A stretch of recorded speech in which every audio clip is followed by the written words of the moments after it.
नमस्कार दोस्तों, मैं हूँ राजा और आप लोग सुन रहे हैं रूप की स्टोरी मेरे यानी राजा के साथ।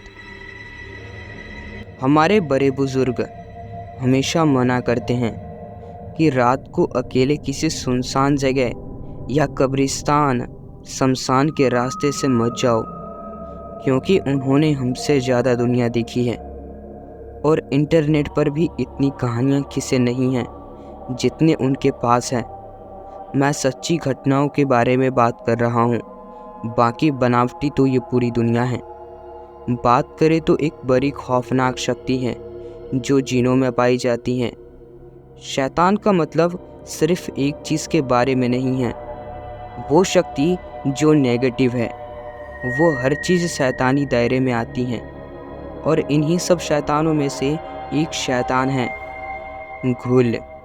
कोई घोल कहता है तो कोई घुल कहते हैं। ये एक शैतानी जिन है जो कब्रिस्तान, रेगिस्तान और सुनसान इलाकों में पाया जाता है। घुल एक अरेबिक शब्द है जिसका सिंपल सा मीनिंग होता है कब्जे में करना। घुल की एक कहानी बड़ी प्रसिद्ध है। वैसे मैं ये भी बताना चाहूँगा कि घुल एक दूसरे से पैदा भी किए जा सकते हैं। ये जल्दी किसी के वश में नहीं आते। कहते हैं कि इसे वश में करने के लिए या अपना कोई काम करवाने के लिए एक सौदा किया जाता है, जिसमें आपको कुछ काम करवाने के लिए आपको अपनी आत्मा इस घुल को देने पड़ती है। फिर आप उसके गुलाम बन जाते हैं और जैसे ही आपका काम हो जाता है तो ये घुल अंत में आपको भी खा जाता है और फिर ये आपका ही रूप धारण कर लेता है। कई बार आपकी इच्छाओं को पूरा करने के लिए वो छोटे बच्चों की बलि भी मांगता है। इस शैतानी प्रजाति में फीमेल्स भी होती हैं जिन्हें घुला कहते हैं। इन्हें इंसानी मांस खाना सबसे ज़्यादा पसंद है, खास करके बच्चों का। कब्रिस्तान में रहकर ये मुर्दों को खाते हैं। इसके अलावा ये किसी इंसानी शिकार के लिए रात में लड़की का रूप लेकर किसी सुनसान जगह पर अपनी तरफ आकर्षित करते हैं और फिर उनका शिकार करते हैं। तो रात को अगर कोई अकेली खूबसूरत लड़की दिख जाए तो मदद के लिए मत जाना। और बात सिर्फ घुल या जिन की नहीं है, और भी कई खतरे बने रहते हैं।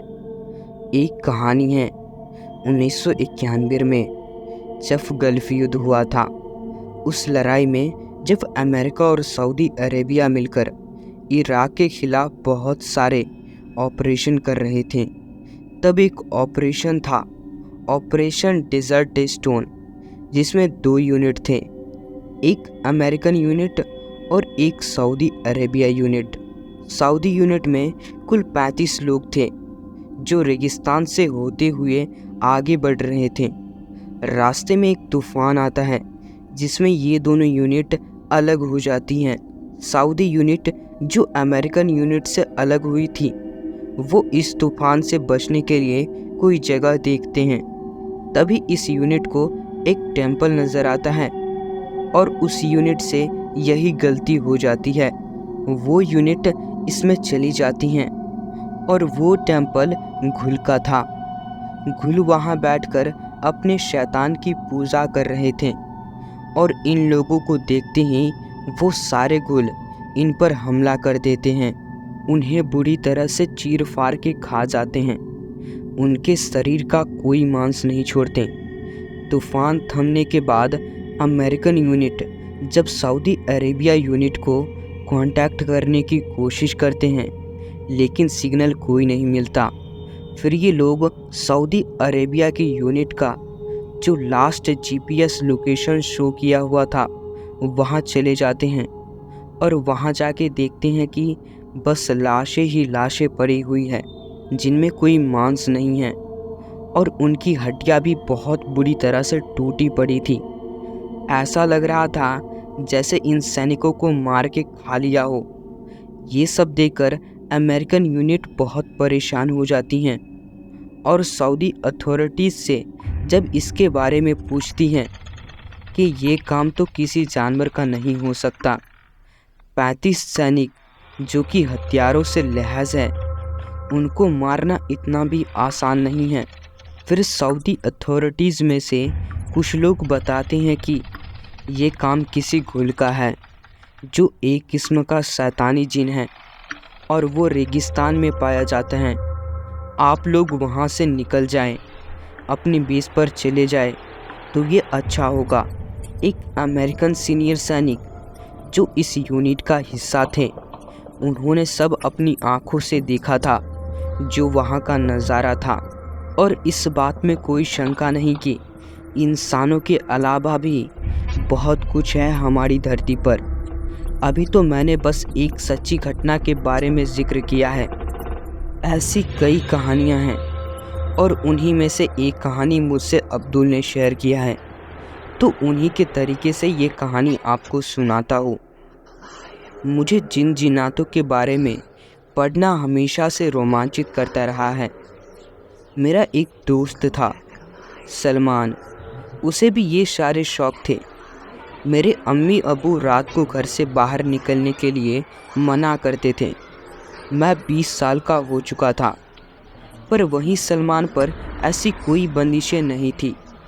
हम जहाँ रहते थे वो गांव का इलाका था और था एक घना जंगल भी।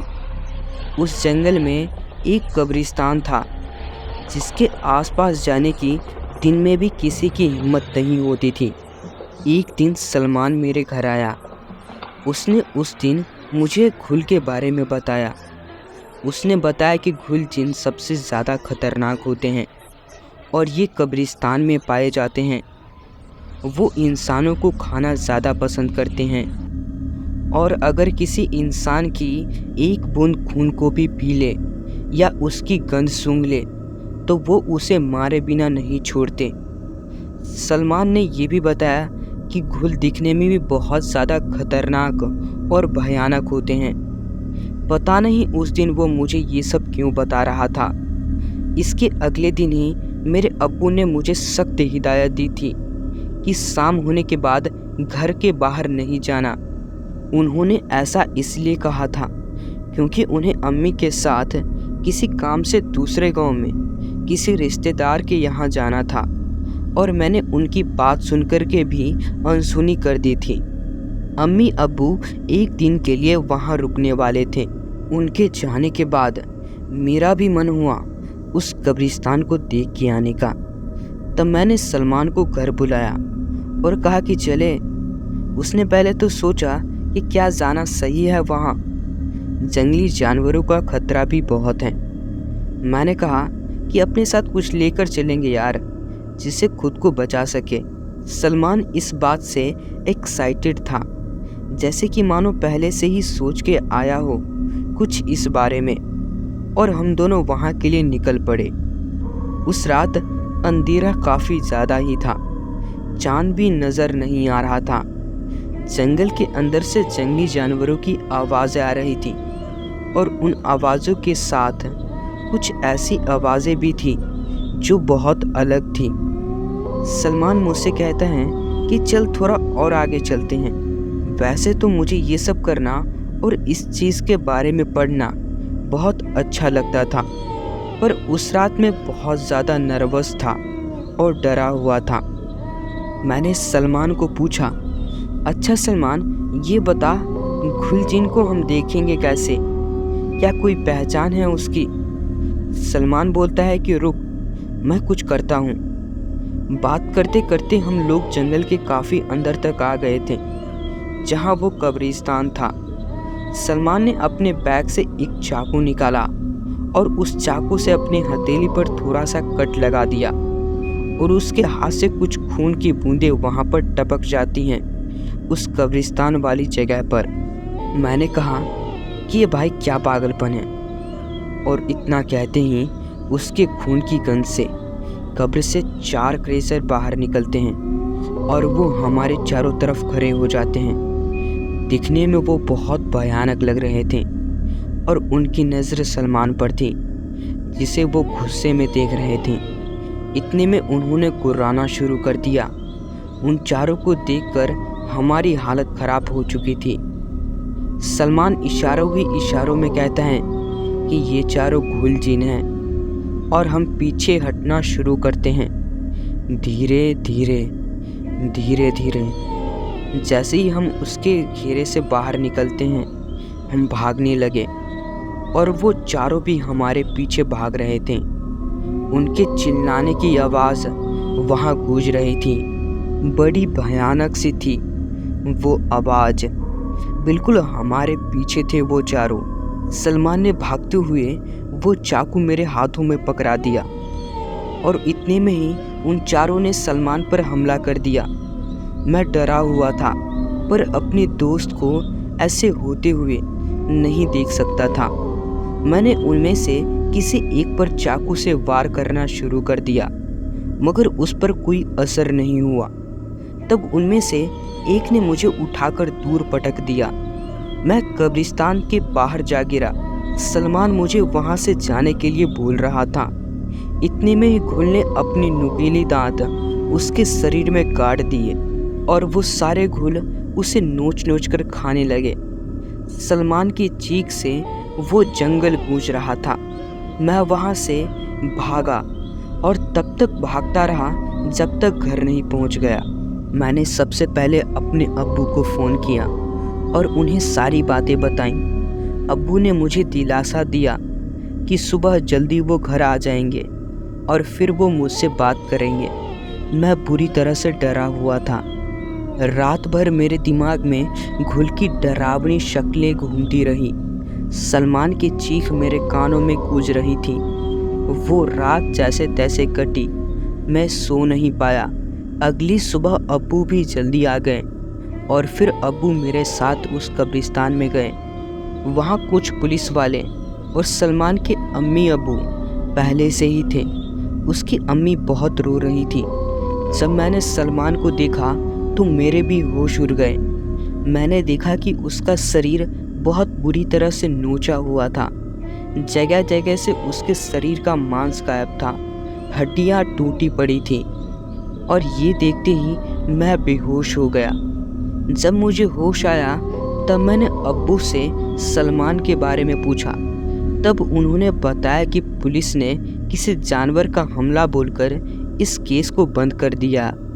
फिर हमने उसके अम्मी अब्बू से पूछा कि आप लोगों को कैसे पता चला सलमान कब्रिस्तान में है। उन लोगों ने बताया कि घर से निकलने से पहले सलमान मजाक कर रहा था कि वो कब्रिस्तान जा रहा है और हंसता हुआ ये कहकर निकल गया। हमने उसे बहुत मना भी किया, पर हमारी बात उसने अनसुनी कर दी। देर रात तक जब वो घर नहीं लौटा तो हमने पुलिस स्टेशन जाकर इस बारे में शिकायत की। तब हम यहाँ उसे ढूंढने आ गए और फिर उसकी हमें लाश यहाँ मिली। मेरे अब्बू ने मुझे समझाया कि किसी भी कुदरती शक्ति से खिलवाड़ मत करना। हम नहीं जानते कि कौन कितना ताकतवर है। तुम बच गए, पर हर किसी की किस्मत तुम्हारे जैसे नहीं होती और सलमान ने तो किसी का कुछ बिगाड़ा भी नहीं था। सोचो अब उसकी अम्मी अबू पर क्या बीत रही होगी। हम इंसान बड़े ही मामूली हैं कुदरती की शक्तियों के सामने। मैं तो बस यही कहूँगा कि इनका सम्मान करो और ऐसी शक्तियों से दूर रहो। खिलवाड़ करने की सोचना भी मत।